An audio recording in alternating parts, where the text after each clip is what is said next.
Welcome back to the Traders Network Show and our continued coverage of Humanity 2.0. I'm Matt Bird, broadcasting worldwide from the Vatican for Equities.com and its affiliate partners. Our next guest is the chairman and CEO of Crown Sterling, a data encryption company. Yep. And Robert Grant, welcome to the show. Thank you. Pleasure to be here. No, pleasure's all mine. You know, you bring an element of big data here. You bring an element of science and protocols. You've been inside for a little while. What's the takeaway right now? What's your takeaway from what's happening? Well, the first thing that I took away, just walking in here today, and what an incredible place we're in, right? I mean, this is a pretty historic place, right? When you walk in, you're kind of like, wow. But the thing that hit me was that the conversation was going in the direction of what it means to be a human being.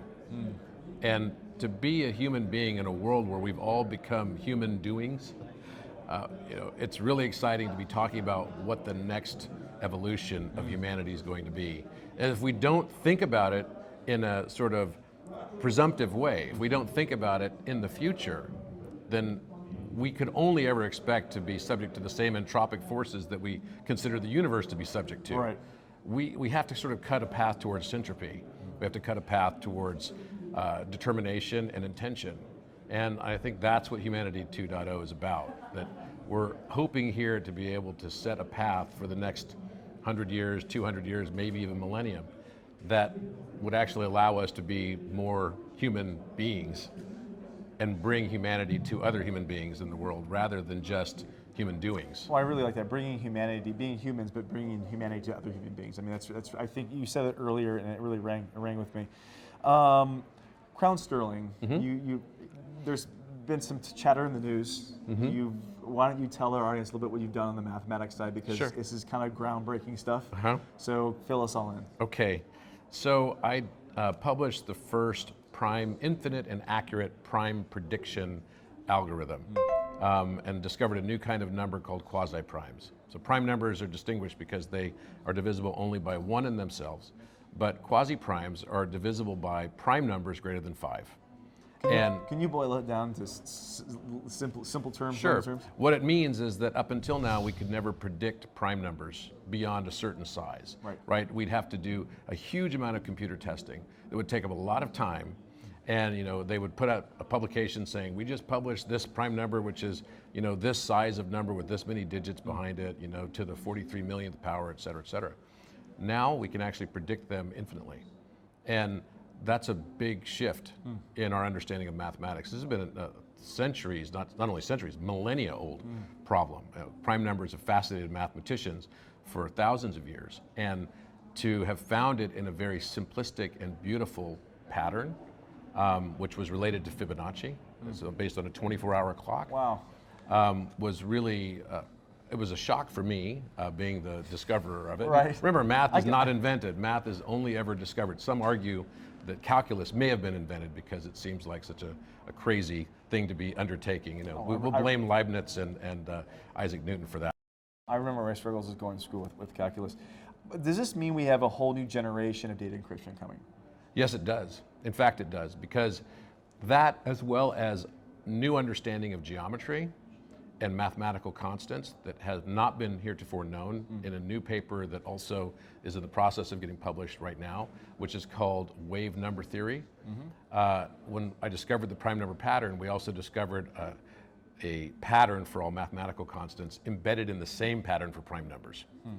We had not published it yet because we wanted to do more research on it, but irrational numbers themselves are actually born amid these conjunctions of prime numbers and quasi-prime numbers. So twin primes and twin quasi-primes and quasi and twin primes. I know enough to get into trouble, but not enough to get out of it in this next statement. But is the wave theory part of the Elliot wave theory?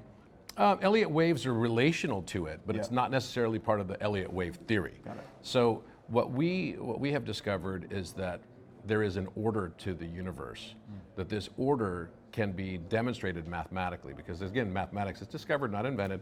So therefore, this order is defining this universe around us, not just in the sense of what we see on a ledger for a balance statement for a company or a bank, but more importantly to how the universe is constructed around us. And that has bigger, even spiritual implications associated with it too. So it's very, very exciting research, and what it means is that there's now a new possibility, understanding this new mathematics. New mathematics allows us to have a new encryption standard, which gets to our bigger goal, which is a new encryption to replace the current encryption standard, which has been around for more than 40 years, literally since gold was changed as the backing for currency, and currencies were allowed to float freely. The only standard that has been there to sort of be backing currency has been encryption, and it's been the same mathematical equations. Now, can I sense an ML platform coming down the way here? Is that where this is going? A development of some sort of database enablement? Yes, platform? in fact, we're all about data sovereignty for consumers. Right. We want everyone to be able to protect their data. We believe that your financial transactions, your email communications, even your geolocation and what you do on a day-to-day basis should be yours. Right. And it shouldn't be something that anyone can just sort of take and sort of jump around constitutions or bills of rights, for different countries, sovereign nations. So we believe that the consumer now has that opportunity, and we have built a platform called Time AI, which will be intended for that as an app that goes onto your phone, and now consumers will be able to have their own encryptions, which is very exciting. Time AI. I will say, well, going back to how laws were created on the big data side, I mean, we're going through an industrial revolution right now, at least from my eyes. I've had I've been fortunate to interview and be in rooms from the UN to the Trade Department to the EU Parliament. And the thing I'm taking away is that when we wrote these laws originally, it was based upon an environment where data wasn't as readily available as it is today. We are freely giving all this information out, and the laws and regulations in place were never really built to manage that process. And if they were rewritten today, it would look much different than it would be, than what's written now. Totally agree. How do you see that stuff? And I know this is coming off topic a little bit, but how do you see regulation shifting in the next little while? Because, I mean, we're all seeing privacy issues. We're seeing Facebook in the news every day. We're seeing Google under fire, which is, fortunately, they're here as when they anchor sponsors. But how do you see regulation shifting? It's interesting you bring up the analogy or sort of the historical reference of the founding fathers of many nation states saying, okay, we come up with our own versions of our bills of rights in different countries. I've lived in 9 different countries, so although I claim to be a citizen of the United States of America, I actually aspire to just be a citizen of the world. I love my country, though, I will say that. But here's the thing, you're right. The dimension of who we are as human beings has now evolved. Because it didn't used to be part of who we were.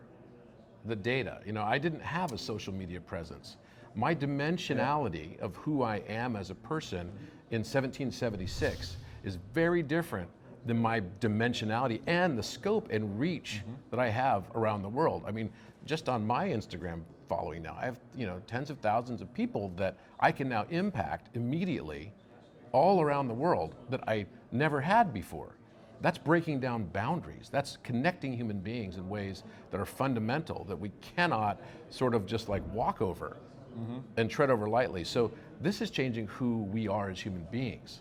So that increased dimensionality then has to then be accompanied by a higher dimension, as it were, of legal analysis and perspective. Do you think, or do you see? And I'm gonna kind of I want to quantify this. Are we going to see decentralized platforms? Are we going to see stuff like an option to pay for Facebook instead of giving your data away? I mean, something needs to give on some level, right? We have the normal way of doing business today, which is we're giving all this data away freely. Yeah, right. I mean, so if we by the way, nothing's free. Nothing is free. No, it's not. I learned that when I was in MBA school, right? Because there's this old saying we say, the Miller-Modigliani model or Milton Friedman, there's no free lunch, right? There's no free lunch. So there's always a quid pro quo. Yep. And if I told you there's a $100 bill or a €100 bill right over there, and I said it loud enough and other people heard me, by the time we got over there, that $100 bill would be gone. Or a €100 bill would be gone. There's nothing that's free. So what is the problem right now, and I don't think that that's necessarily a problem. I think the problem is that people are making a quid pro quo. They're making an exchange without knowing that that exchange is even happening. That is what is pernicious. So it's no longer just the black hat actors that are causing the issue. Oh, okay, we have to protect our house against the thieves. It's now that we have to protect our house against the white hat actors who walk in the front door. And you welcome them in because they have a trusted relationship with you, and yet they are in a position to take your data. And then when you say, well, wait a minute, I didn't agree that you could take this data. Then they say, well, no, but you signed the terms and conditions. Right. So everybody, of course, reads, right? You know, those Right. like 77 pages of terms and conditions. 5 different boxes you have to check. And 500 boxes you have to check, et cetera, et cetera. And that's called a contract of adhesion. And we believe that there could be a better way. And that's what we're trying to do, is we're trying to build a platform that empowers the consumer and rebalances the deck so that there can be transactions that occur, that people will be able to thoughtfully and choicefully walk into those transactions rather than have them be imposed upon them through contracts of adhesion that nobody reads. It's going to be interesting to see the economies of scale with that too. What is the value assigned to certain content versus the others? I think there's definitely an ecosystem that is untapped. And I think in today's millennial-driven world, on the data side, there could potentially be a source of income and monetization for them that they don't currently have. When I was in college, a bunch of my friends were like, hey, let's go down to the blood bank and go make some money. Right. Right? I think there will probably be a future day where we're going to be like, well, I don't have a, I could sell some of my data. Well, right? and But at least that's a choice. And they're working for free right now. When you look at the self-publishing environment and Instagram, they're getting free contributors of content. No, it's exploitation, right? It's On some exploitation level, without people even knowing that they've entered an exploitation. And remember, it's part of the new dimensionality of what it means to be a human being. So I think it's a perfect discussion for us to be having here at Humanity 2.0. And for us, we just see a real opportunity to be able to bring data sovereignty and be the first brand that, first of all, everyone knows that there's encryption that protects their money in banks and everything they own. Well, you got a little bit of a unique thing. You're birthing a whole new generation of security, and that has something to be said. So, but getting back to the Humanity 2.0, listen, we got to wrap up with the commercial break. Yep, absolutely. But what I like to do is direct people to Crown Sterling, crownsterling.io. Is that crownsterling.io? We can learn more about what's happening in the data world. Everybody, it's Robert Grant, the CEO of Crown Sterling. Thanks for coming on the show. Thank you very much. Hey, by the way, as the bell's ringing, as I called your name, is there a little takeaway you want to give everybody? You know what? The universe has order behind it. I'll just leave it at that. You're watching the Traders Network Show. We'll be right back after these messages. Don't go away. The 2019 Humanity 2.0 Forum is brought to you by Cisco Systems, CSR solutions that are accelerating global problem solving in ways that have never been attempted before, to Ulala, providing mobile blockchain solutions for the unbanked, and to Pledge Camp, the next generation of crowdfunding. A special thanks to Tonico in Vatican City for hosting our program. And lastly, special consideration to Burst IQ, a leader in healthcare and blockchain, to Crown Sterling, the leader in digital sovereignty and quantum encryption, to Dignity Health, delivering high quality and affordable healthcare for all. And lastly, to Falcon Ventures, is transformative as our entrepreneurs. And thank you, 1-800 Public Relations, for all your PR and media support. We'll be right back after these messages. Don't go away.